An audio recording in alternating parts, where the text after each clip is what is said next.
네, 6일 지방선거를 앞두고 준비한 국민공감 2022 경인지역 일꾼은 시간입니다. 오늘은 강범석 국민의힘 인천 서구청장 후보 모시고 출마의 변을 비롯해 다양한 말씀 나눠보도록 하죠. 안녕하세요. 네, 안녕하세요. 네, 반갑습니다. 네. 서구청장 선거에 상당히 많이 출마하셨잖아요. 또 한 번 하셨고, 뭐 인연이 상당히 깊으신데 이번에도 역시 또 도전을 하셨습니다. 네, 출마의 변부터 한번 들어보도록 할까요? 예, 서구는 크고 현안이 많습니다. 네. 크고 현안이 많은 서구에는 경험 많고 능력이 있는 지휘자가 필요하다고 생각합니다. 서구는 일단 면적이 큽니다. 네. 인천시의 8분의 1이고 서울시로 가면 거의 4분의 1입니다. 현재 인구가 57만인데 연말까지는 60만이 넘을 거고 아마 70만을 넘는 도시가 될 것 같습니다. 그리고 예산 규모도 현재로서는 현재 기준으로 한 1조 2천억 정도. 그리고 사실은 제일 큰 게 국세 지방세를 합쳐서 3조 원 이상의 세수가 거치는 다양한 경제 활동과 공공민영의 자산이 있는 그런 도시입니다. 또 GTX부터 뭐 서울지하철 연장, 경인고속도로 지하와 경인철도 지하 등을 포함한 하나만 하더라도 굉장히 그 엄청난 사업비가 소요되는 대형 현안들을 많이 쥐고 있습니다. 네. 그리고 더군다나 서구는 기본적으로 하나의 도시라기보다는 뭐 가자 성남권역, 그 연희의 그 서구 지역, 그리고 검단 지역에 각각 역사적 배경과 지리적 환경이 다른 세 개의 지역이 합쳐 있는 그러한 곳입니다. 이런 것들을 잘 조화시켜서 오케스트라의 지휘자처럼 그 지역 현안을 해결하고 미래 비전을 발굴해 나가기 위해서는 혼자 뛰는 단독 플레이라기보다는 경험과 실력을 갖춘 사람이 잘 조화시키고 기획 조정하는 능력, 뭐 그런 사람이 필요한데 그런 점에서 제가 적임자라고 생각하고 출마하게 됐습니다. 예. 자, 이번에 서구청장에 출사표 던진 후보들이 좀 있었는데 경선이 아니라 이제 단수 공천이 되셨는데 당에서는 이런 결정을 내린 이유가 아무래도 강 후보께서 갖고 계시는 여러 가지 강점, 뭐 서구청장을 역임하셨던 것도 있고 여러 가지 있을 텐데 어떻게 보세요, 본인께서는?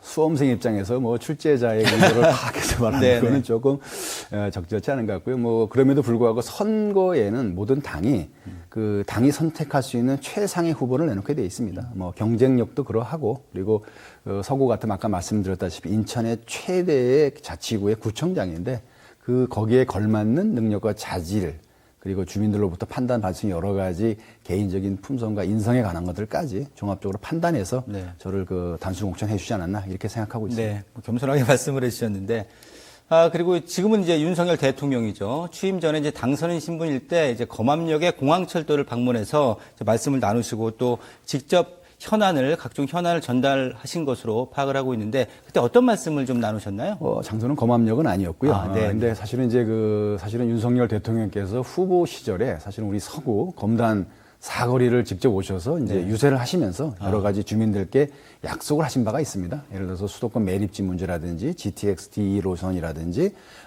뭐 수도권 서울 지하철 연장과 같은 광역 교통망에 관한 주민들의 여러 요구에 대해서 최대한 챙기고 반영하도록 하겠다. 이런 약속을 하신 게 있는데 그러한 점들에 대해서 다시 한번 좀 기억해 주시고 이러한 점들에 대한 지역 주민의 그 바람과 기대가 매우 크니 대통령께서는 꼭 나중에라도 기억하셨다가 해결해 주시면 그 여러 가지로 주민들에게 큰 호응을 얻을 것 같다. 이런 말씀드렸고 끄덕이시면서 이제 호응을 해 주셨습니다. 예. 자, 앞서도 말씀드린 것처럼 이제 2014년부터 2018년까지 이제 민선 6기 때 서구청장으로 활동을 하신 바 있기 때문에 서구청 현안에 대해서 누구보다 잘 아시리라 많은 분들이 판단하실 것 같습니다. 이제 본격적으로 서구의 발전을 위해서 어떤 고민을 하고 계시며 또 어떤 대책을 구상하고 계신지 살펴볼 텐데요. 자, 먼저 인구 증가와 발전 속도가 좀 엇박자다, 맞지 않다라는 그런 속도 차이에 대한 견해를 갖고 계신 분들이 많은데 신도심과 구도심, 원도심 간의 격차가 좀 심화되는 부분에 대한 우려, 이에 대한 대책은 좀 어떻게 갖고 계신지요?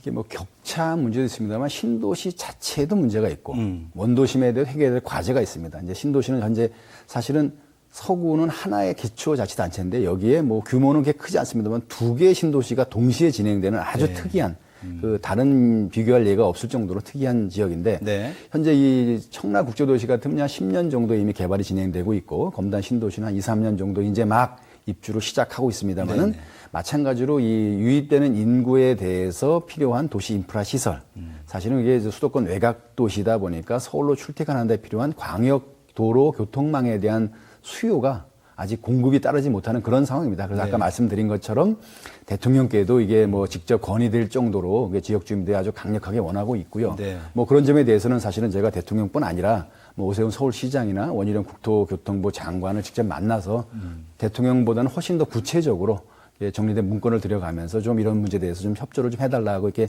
건의도 드린 바가 있습니다만 네.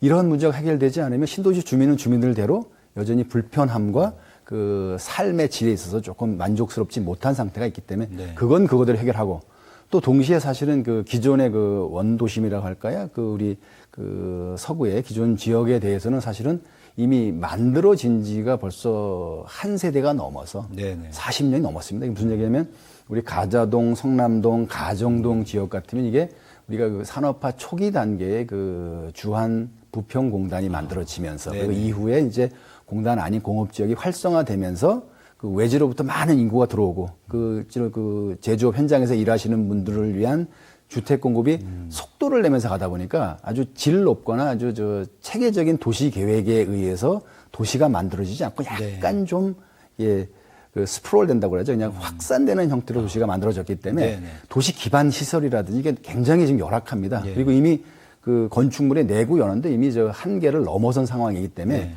각각의 조건과 상황에 맞춰서 어떤 곳은 이제 삶에 기본적으로 필요한 문화예술이라든지 도로 녹지, 주차 공간 같은 도시 인프라 시설을 재정 사업을 통해서 해야 될 곳도 있고 이런 것들을 도시 재생 사업을 통해서 어떤 성취해야 되는 곳도 있고 만약에 주민들의 합의와 조건이 맞는다면 뭐 재개발, 재건축, 뭐 가로정비 사업, 소규모 주택 정비 사업 같은 다양한 형태의 도시 리모델링 사업을 통해서 도시를 좀 바꿔야 되는 그런 측면도 있습니다. 그래서 이게 원도심이라고 해서 이게 작은 것도 아니고 각각의 배경과 조건이 다르기 때문에 그런 것들을 좀 세세히 살펴가면서 각각의 형편과 조건에 맞는 그 방안을 찾아서 그 도시의 주거 환경 개선과 삶의 질을 높일 수 있는 도시 인프라 시설 보강 작업을 해야 된다고 생각합니다. 예. 그러니까 지역에 따라서 좀 현안의 우선순위를 잘 정하는 것이 상당히 중요할 것으로 보이네요.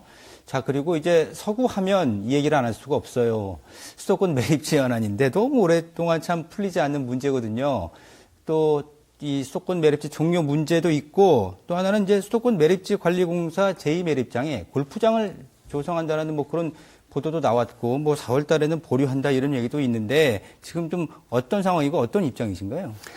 예, 뭐 저는 이제 수도권 매립지 문제는 이미 뭐 가야 될 목표는 이미 정해졌다고 봅니다. 이미 수도권 매립지를 종료해야 된다는 그 자체에 대해서는 아무도 부인할 수 없는 절대적인 명제가 됐고 이제 남은 것은 어떻게 어떠한 방식으로 해 나갈 것이냐는 하우 투의 문제가 남았고요.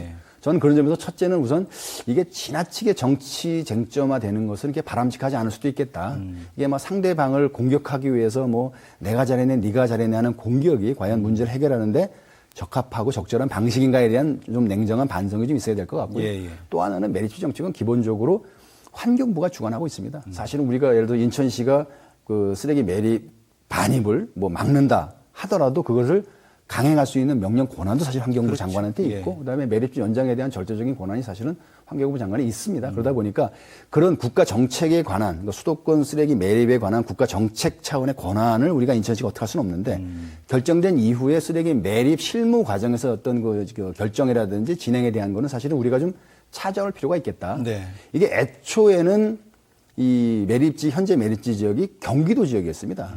그랬다가 나중에 이제 검단 지역이 인천시로 들어오면서 이게 인천의 땅이 됐지만 당시에는 그게 경기도 땅이었기 때문에 경기도와 서울시 환경부가 토지 매입비나 이런 것도 서로 분담했고 인천시 사실 아무 권한이 없었습니다. 현재도 마찬가지입니다. 그러다 보니까 우리가 최소한 가져와야 된다 아까 말씀드렸던 게 그래서 저는 매립지 공사의 인천시 이관이 매립지에 대한 그 성공적인 종료를 위한 첫 단계라고 보고요. 이걸 통해서 인천시와 인천 시민의 입장이 반영된 매립 정책이 좀 구체적인 선에서 좀 이루어질 필요가 있다. 그다음에 이후 단계에서는 그 관계된 서울시나 경기도와 함께 환경부와 함께 의견 조정을 통해서 대체 매립지를 찾고 매립지 쓰레기 매립 정책에 대한 전환 같은 문제를 풀어나갈 필요가 있다라고 생각을 합니다. 그리고 간략하게 골프장 관련 조성 문제는 좀 저는 기본적으로는 거기에 대해서는 이렇게 찬성하고 싶지는 않습니다. 왜냐하면 이미 1공구를 마무리 지은 지역에 이제 그 드림파크라고 하는 골프장이 이미 있고요.